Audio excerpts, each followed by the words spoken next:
see back here, we had a roof leak, and if you look closely, you can see the signs of water damage and even some microbial growth coming through. We're expecting the extent of the damage to be from pretty much the corner of this wall to the end of this window, but as we're laying down floor protection and setting up our containment, we are going to set up our containment right here just to account for any unexpected spread of mold. If we have to cut further, we'll have our containment set up right here, and we won't have to move containment or take it down and risk contaminating any of the other living space. If you guys would like and subscribe, that would be great. We're going to run you through putting up our containment as we're doing it.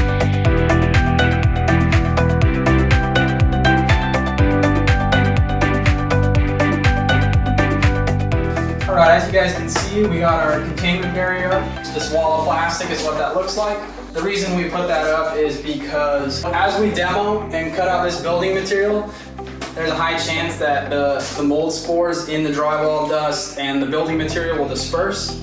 So that's why we have this containment barrier. It serves as a wall of protection between the microbial growth and the rest of the home. So we don't want to get this guy's furniture, kitchen, living space dirty. In addition, we're going to put an air scrubber in here. It's going to be sucking air from the containment area and blowing clean air into the living space. What that's going to do is pull this plastic in and create a negative pressure, which is just another added layer of protection to keep working area from contaminating the living area. So our next step, once we get this containment complete, is we're going to go into demo, pull out the affected building material.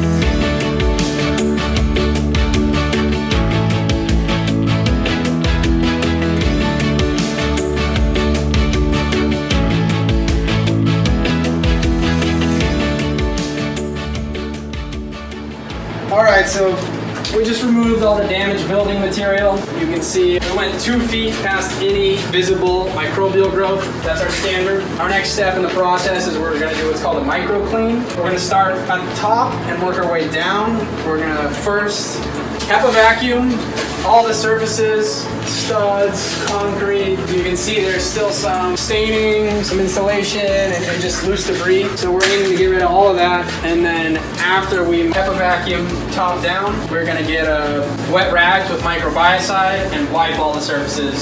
Same process from the top down. That way anything that's left over after HEPA vacuum is killed.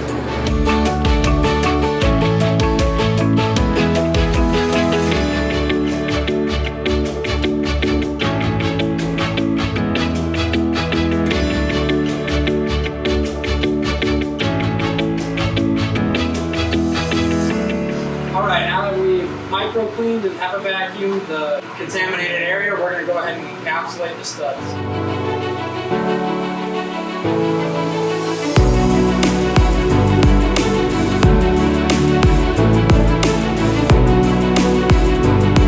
Alright, now that we finished encapsulation, we're going to put some 6mm plastic along the ceiling to prevent any air from coming from the attic into the containment area. We're going to run that air scrubber down there for about 72 hours, and that's all for today. We're going to clean everything up and head out. Make sure to like and subscribe. Alright, so we just removed all the building material and we're going to HEPA vacuum and whatever.